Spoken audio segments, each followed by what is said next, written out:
Get yours before it's gone, because winning is the new black. Toronto's breaking news, CP24, a division of Bell Media.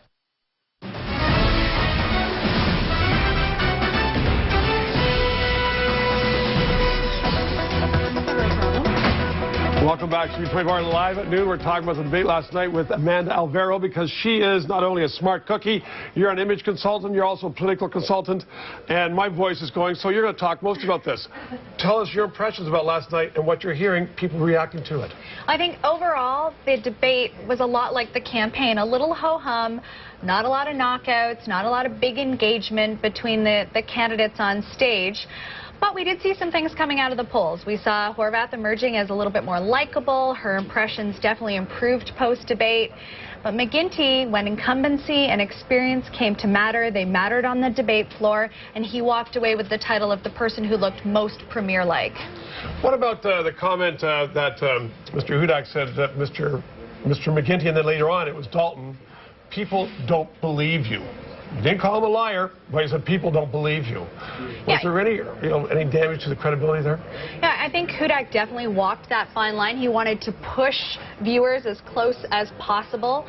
But, you know, I don't know that there's a big credibility issue there. We're still seeing most Ontarians believe that McGuinty is the person to lead the province.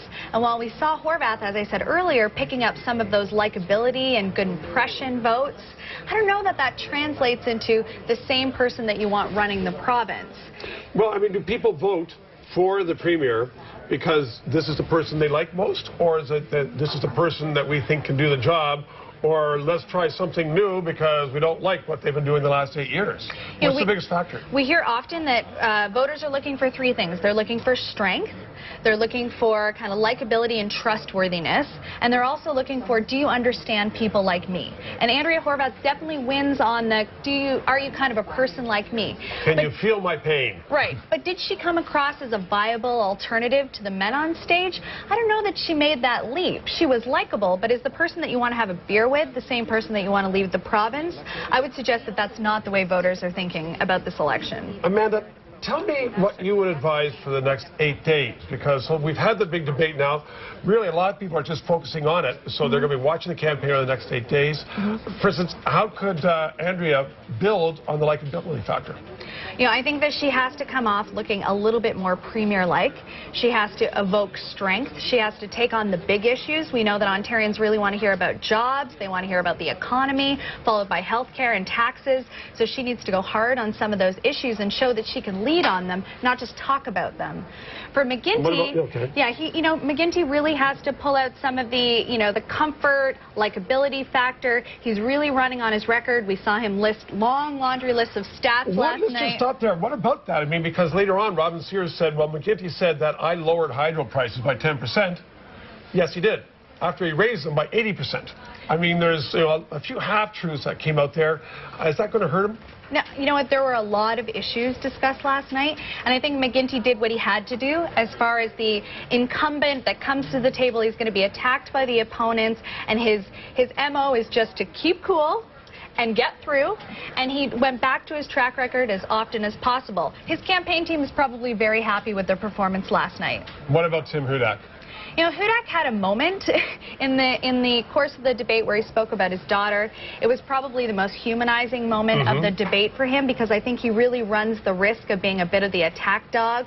Other than that, though, and the polls showed, he didn't really connect with voters. And the debate does signal a turning point in the campaign. It is an opportunity for those Ontarians that haven't been paying attention to pay attention. So the next 8 days matter. Everybody's going to be paying attention. Amanda, thank you very, very much. Good words and insightful thoughts on that one. Thank you. Okay, so Anne, I still say anecdotally, it looks like that person called none of the above may have been the winner last night. Wonderful. Add that to the box. Yes. Thank you very much, both of you. Thank you. It is 12:18, 20 degrees and sunny. This is Toronto's breaking news at CP24 Live at noon. Coming up next, a thorough check of the business day so far. We'll see what traffic is moving, what isn't, and we have a look at the weather forecast into what is being described as a chilly weekend. All the details next. Breaking news on CP24. We have big problems with the collision on the Don Valley Parkway.